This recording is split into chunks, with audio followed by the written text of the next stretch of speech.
we'll start things off with the weapons violation. It was some gunshots that happened yesterday evening. So this was about 8:50 p.m. is when the call came in. Excuse me. This was in the this was in the 2600 block of East 8th Street, which is a little bit west of Cleveland Avenue. So our victim was driving in his car, and he lives in the area. He drove up on the street and then went to make a U-turn to go and park. There was another car that our suspect was in, and they stopped in front of the victim, not really directly in front of him, but kind of pulled in at an odd angle.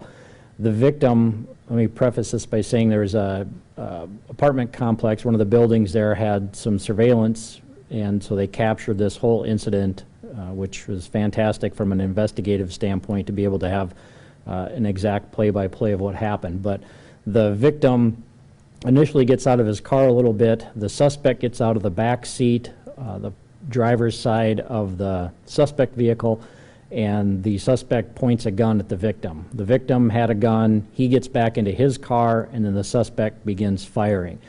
The vehicle was struck several times. One of the rounds went and struck the victim in the face.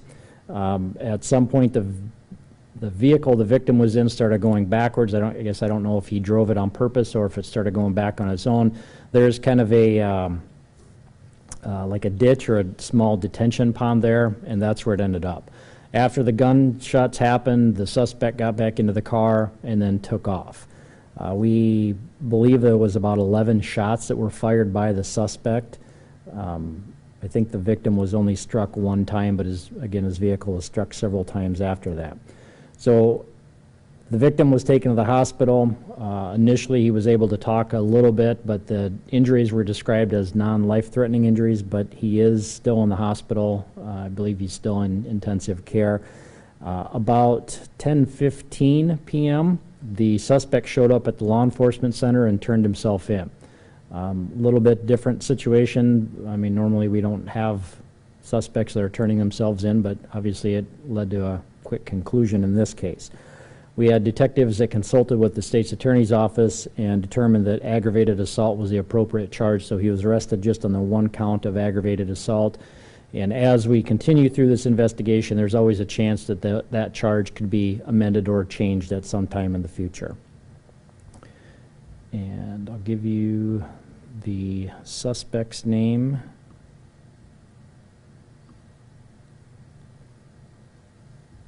His last name is Rivera, R-I-V-E-R-A. First is John, J-O-N. Middle is Carlos, C-A-R-L-O-S. And he's 20 from Sioux Falls, and the victim is 29 years old from Sioux Falls.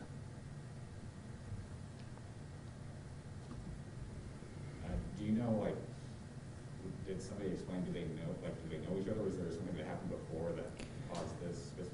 Yeah, they did know each other. There was... that's part of what we're digging into yet. I guess we don't have an exact reason why this took place, but the victim and suspect knew each other. It sounds like there may have been some past problems between them, which is what led up to this shooting. So I don't know that it was necessarily I guess we don't know the exact reason why that shooting happened, but we're guessing at this point that it was just that past history between the two of them. So it was not a random event.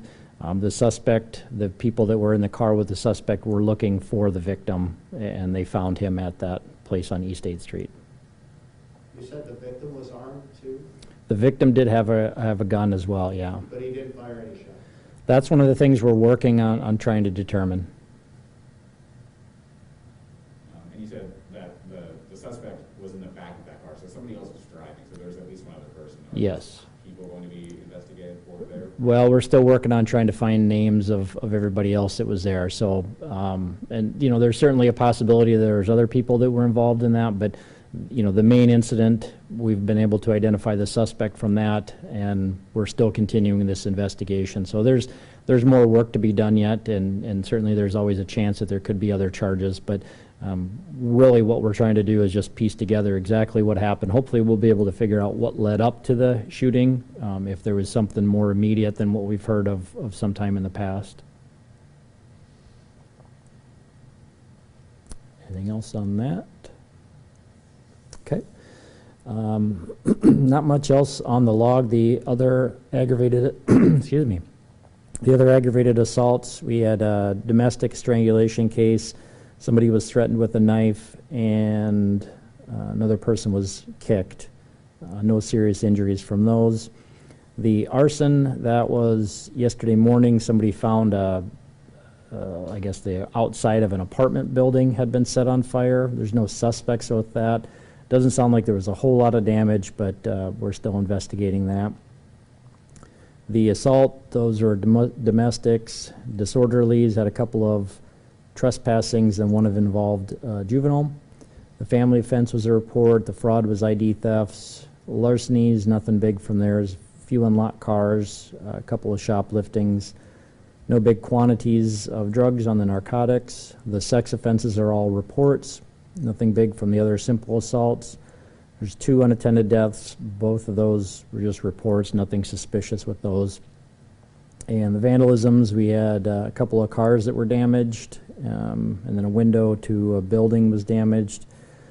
Probably the only odd thing was we had some officers that were on a call, and somebody saw a guy throwing some rocks at a police patrol car. They ended up finding him nearby, so he was arrested for the intentional damage to property, but outside of that, nothing big. Anything else? Okay, thanks.